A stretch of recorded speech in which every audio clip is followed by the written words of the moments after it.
বাড়িতে কিভাবে আমলকির মুরব্বা করতে হয় চলো শুরু করি। আমি এবার আমলকিগুলোকে ভালো করে ধুয়ে রেখে দিয়েছি জল ঝরিয়ে।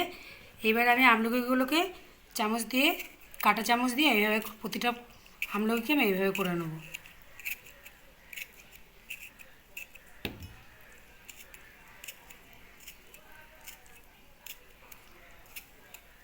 আমি জল বসিয়ে রেখেছিলাম, জলটা ফুটে গেছে। আমি এবারে এই আমলকিগুলো এর মধ্যে আমি সব দিয়ে দেবো এক এক করে। যতক্ষণ না দেখবো হাত দিয়ে ধরে যেগুলো সিদ্ধ হয়েছে এইভাবে টিপলে যেগুলো দেখবো নরম হয়ে গেছে এইভাবে, তারপরে আমি এগুলোকে তখন তুলে নেব। সবগুলো এবার দিয়ে দিলাম এর মধ্যে।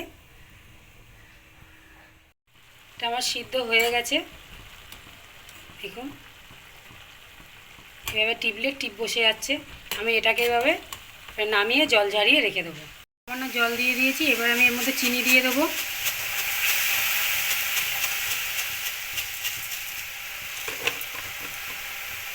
এবার আমি যে আমলকিগুলোকে সিদ্ধ করে রেখেছিলাম আমি এর মধ্যে এবার এগুলোকে দিয়ে দেবো।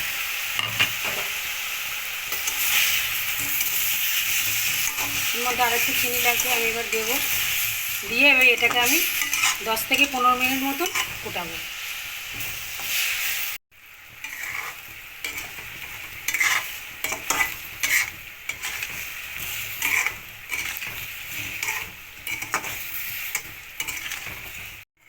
কুড়ি থেকে 25 মিনিট হয়ে গেছে, এটা সিদ্ধ হয়ে গেছে।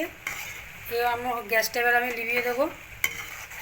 এই আমলকিটা মোরব্বাটা খেতে, আমলকির মোরব্বা খেতে খুবই ভালো লাগে, কিন্তু এর মধ্যে যদি একটু এলাচ দেওয়া যায় তাহলে কিন্তু খেতে আরও ভালো লাগবে। এই জন্য আমি এলাচের গুঁড়ো দিয়ে দিলাম এর মধ্যে। আর দিয়ে দেবো সামান্য আমি বিট নুন, খুব সামান্য বিট নুন। এটাকে আমি আবার নেড়ে নেবো। আমার হয়ে গেছে আমলকির মোরব্বা। আমলকির মোরব্বা আমার হয়ে গেছে। বাড়িতে অবশ্যই বানাবেন এইভাবে আমলকির মোরব্বা, খুব কম সময় লাগে আর খেতে খুবই ভালো লাগে। বাড়িতে বানাইয়ে যদি ভালো লাগে তাহলে ছোট্ট হেসেলকে লাইক শেয়ার আর সাবস্ক্রাইব করতে একদমই ভুলবে না। আসতে হবে।